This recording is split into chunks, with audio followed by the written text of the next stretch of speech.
मधुबन के बाबा मुरली वाले, आपका क्या कहना, आपका क्या कहना। ओम शांति। 15 दिसंबर 2023 बाबा के महावाक्य। मीठे बच्चे, यह बना बनाया अनादि ड्रामा है। इस ड्रामा में हर एक एक्टर की एक्ट फिक्स है। मोक्ष किसको भी नहीं मिल सकता।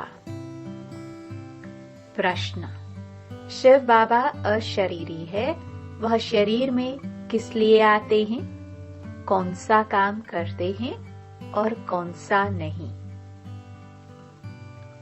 उत्तर: बाबा कहते, बच्चे, मैं इस शरीर में तुम्हें सिर्फ मुरली सुनाने आता हूँ।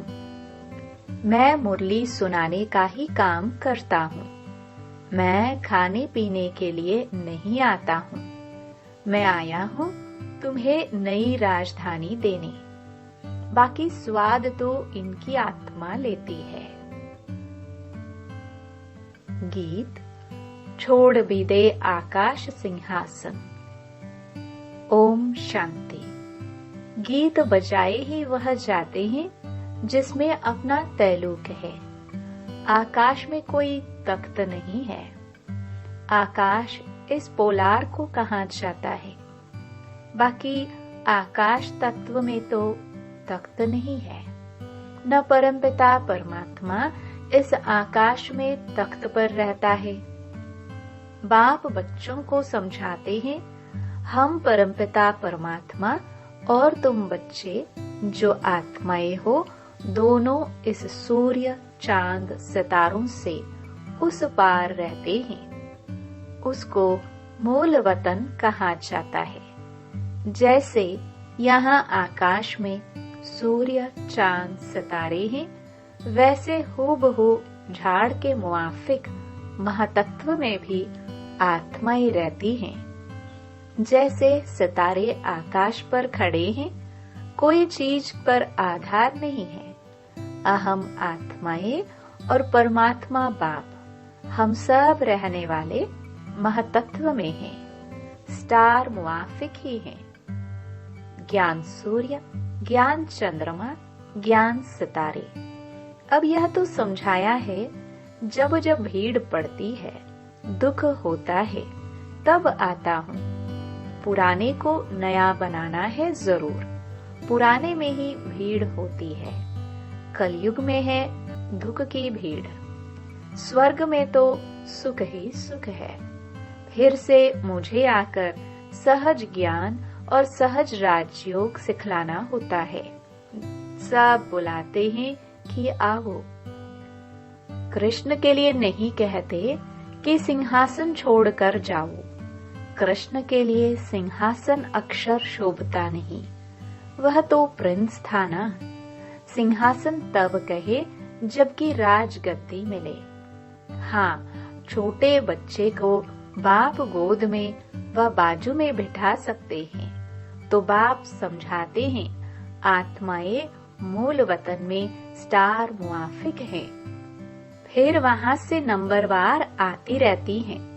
दिखाते हैं ना स्टार कैसे गिरते हैं। वहां से भी आत्माएं आकर सीधा गर्भ में जाती है। यह अच्छी रीति नोट करो। हर एक आत्मा को सतो रजो तमो से पास करना है।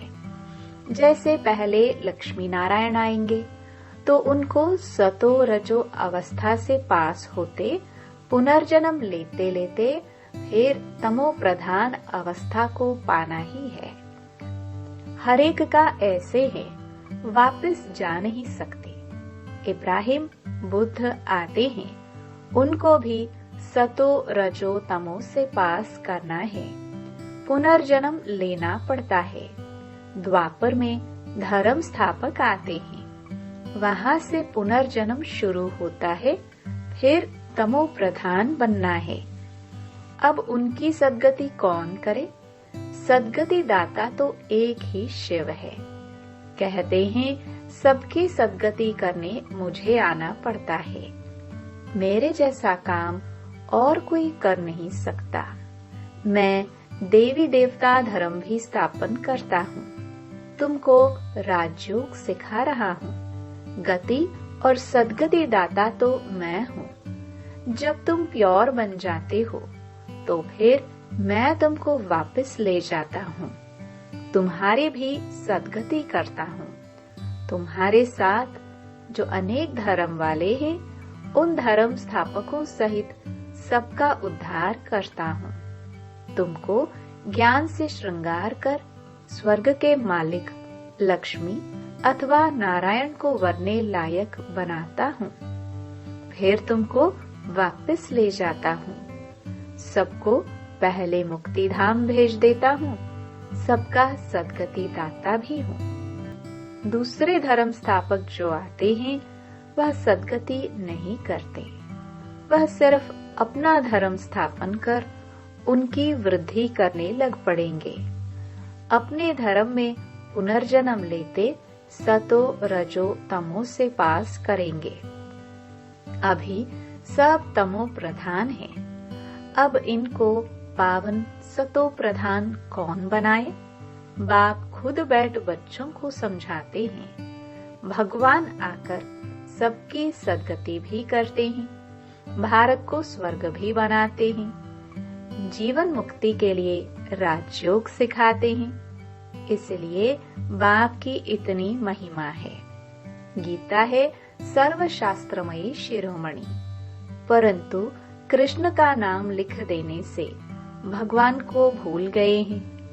भगवान तो सबका सद्गति दाता है। इसलिए गीता सब धर्म वालों के लिए धर्म शास्त्र है। सबको इसे मानना पड़े। सद्गति का शास्त्र और कोई है नहीं। सद्गति देने वाला है ही एक। उनकी ही गीता है।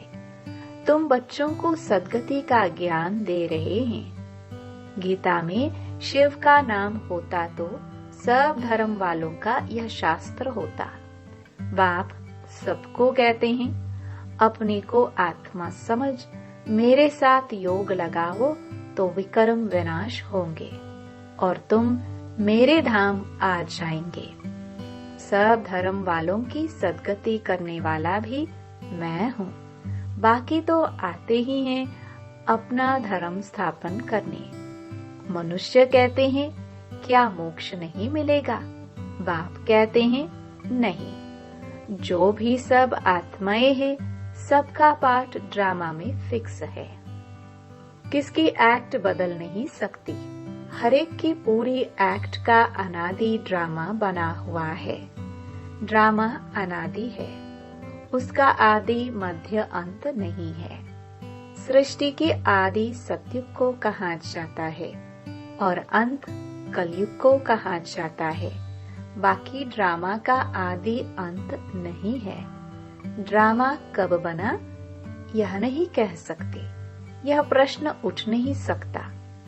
बाबा ने समझाया है कि और जो भी शास्त्र हैं, उनसे हर एक ने आकर अपना धर्म स्थापन किया है। सद्गति नहीं की है।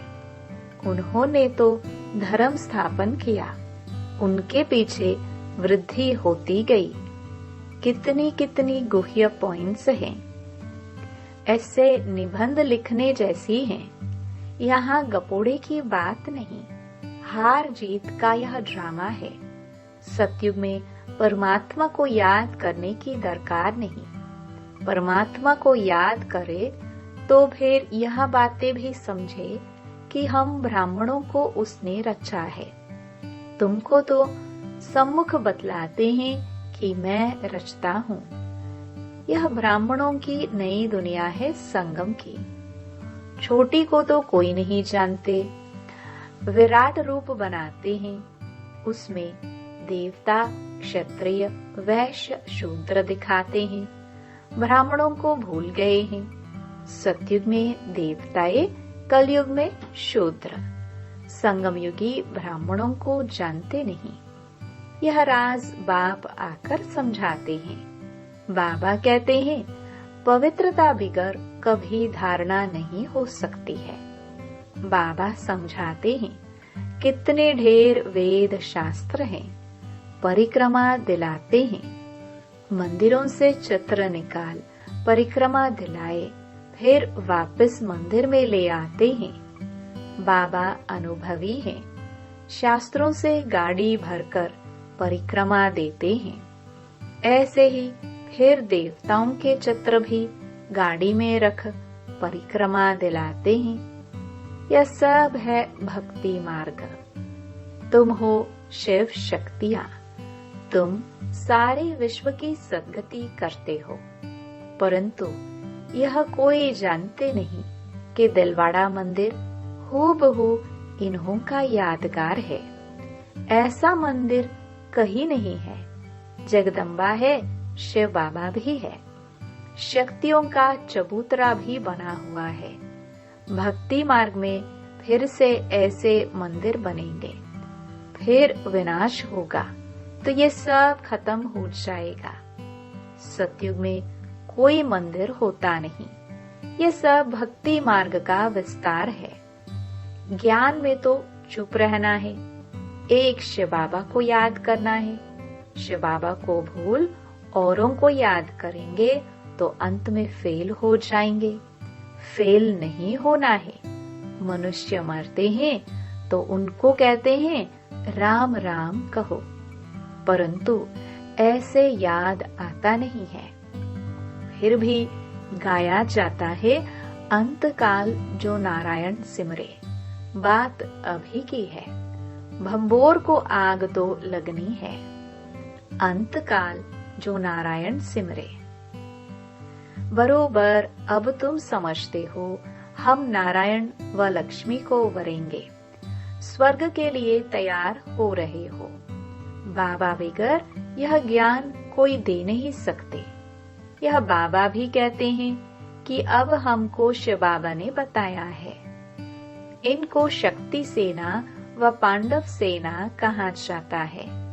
पांडव नाम है महारथियों पर, शक्तियों की फिर शेर पर सवारी दिखाते हैं। तो बाप कहते हैं जैसे कल्प पहले सहज राजयोग सिखाया था, हूबहू इसी प्रकार सिखा रहा हूँ। जो भी एक्ट चलती है कल्प कल्प वही चलेगी, इनमें फर्क नहीं पड़ सकता। फिर कल्प कल्प यह पाठ चलेगा। बाबा कहते हैं तुमको गुह्य गुह्य बातें सुनाता हूँ। पीछे क्या होने वाला है सो तो फिर पीछे सुनाएंगे ना। अभी सब सुना दूं तो क्या बस वापस चला जाऊं? अंत तक नई पॉइंट सुनाते रहेंगे। हम गीता की महिमा बहुत करते हैं, परंतु उस गीता व महाभारत में तो हिंसक लड़ाई आदि दिखा दी है। अब लड़ाई तो है नहीं, तुम्हारी तो है योग बल की बात। अहिंसा का अर्थ कोई भी नहीं जानते, सिर्फ स्त्री को नरक का द्वार कह दिया है। वास्तव में नरक का द्वार तो दोनों हैं। अब उनको फिर स्वर्ग का द्वार कौन बनाए? वह तो भगवान की ही ताकत है। यह गीत बाबा ने बनवाए हैं, फिर बनाने वालों ने कोई ने ठीक बनाया है, कोई ने रॉन्ग बनाया है, मिक्स कर दिया है। रात के राही थक मत जाना, ऐसे ऐसे गीत मैंने बनवाए हैं। तो यहाँ की बातें और हैं, गौशाला भी है, वनवास भी है, परंतु अर्थ नहीं समझते। हमने किसको भगाया क्या? किसको कभी कहा था कि कराची में चले आना? पूछो इन शक्तियों से। यह ड्रामा में पार्ट था। जिन पर सीतम हुए तो चले आए, तो राइट क्या है? वह बाप बैठ बतलाते हैं। शास्त्रों में तो जो लिखा है वह है भक्ति मार्ग। उनसे तो मेरे से मिल नहीं सकते, मेरे पास आ नहीं सकते। मुझे तो गाइड बन यहाँ आना पड़ता है। कहते हैं ऐसा तन क्यों नहीं लिया जो गृहस्थी न हो। अरे, मुझे तो गृहस्थी के तन में ही आकर उनको ज्ञान देना है, उनके ही 84 जन्म बताता हूँ। तो कितनी गुह्य बातें हैं। यह नए धर्म के लिए नई बातें, ज्ञान भी नया है। बाप कहते हैं, कल्प कल्प मैं यह ज्ञान सुनाता हूँ, और कोई ऐसे कभी नहीं कहेंगे कि मैं कल्प कल्प धर्म स्थापन करने आता हूँ। लक्ष्मी नारायण दोनों नहीं कहेंगे कि हम फिर से राजाई करने आए हैं।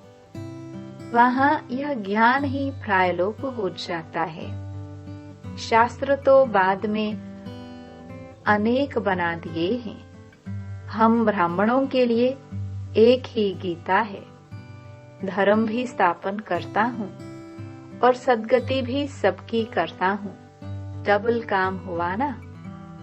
अब हम जो सुनाते हैं वह राइट है या इन्हों का राइट है, सो तो तुम जानते हो। मैं कौन हूँ? मैं ट्रुथ हूँ। मैं कोई वेद शास्त्र नहीं सुनाता हूँ। भल इसने पढ़े तो बहुत हैं, परंतु वह सुनाते थोड़े ही हैं। वह तो शिव बाबा नई नई बातें सुनाते हैं। वह तो अशरीरी है, सिर्फ यह मुरली सुनाने का काम करने आते हैं, न कि खाने पीने आते हैं। मैं तो आता ही हूँ तुम बच्चों को फिर से राजधानी देने। स्वाद इनकी आत्मा लेती है। हरेक का धर्म अलग है। उन्हें अपना धर्म शास्त्र पढ़ना है। यहाँ तो ढेर शास्त्र पढ़ते रहते हैं, सार कुछ भी नहीं है। जितना पढ़ते रहते असार संसार होता जाता है। तमो प्रधान बनना ही है। पहले पहले सृष्टि में तुम आए हो। तुम ब्राह्मणों ने मात पिता से जन्म लिया है। उस तरफ है आसुरी कुटुंब, यहाँ है ईश्वरीय कुटुंब। फिर जाकर दैवी गोद लेंगे, स्वर्ग के मालिक बनेंगे।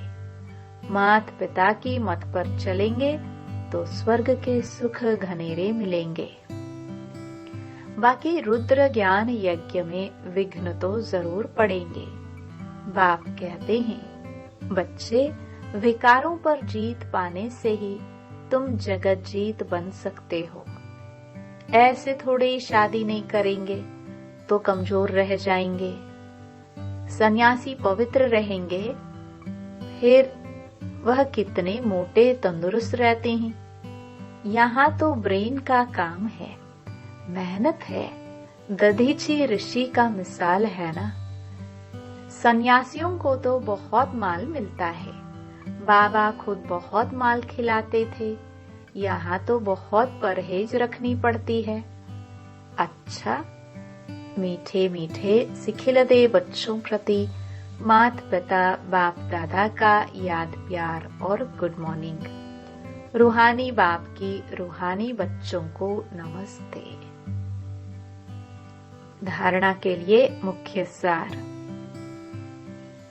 पहला, ज्ञान की अच्छी रीति धारणा के लिए पवित्रता के व्रत को अपनाना है।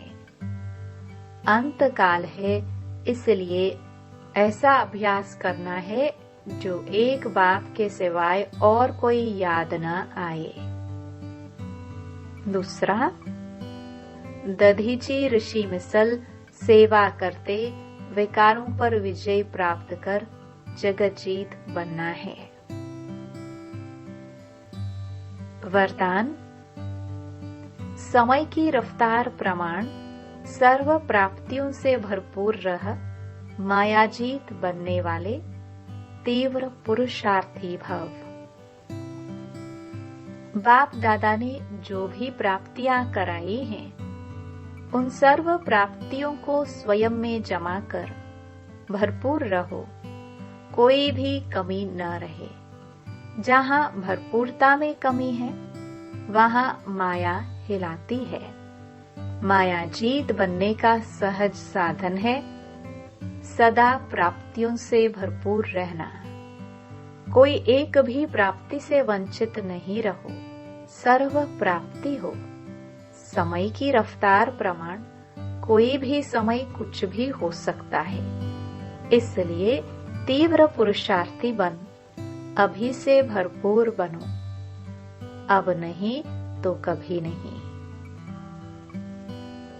स्लोगन: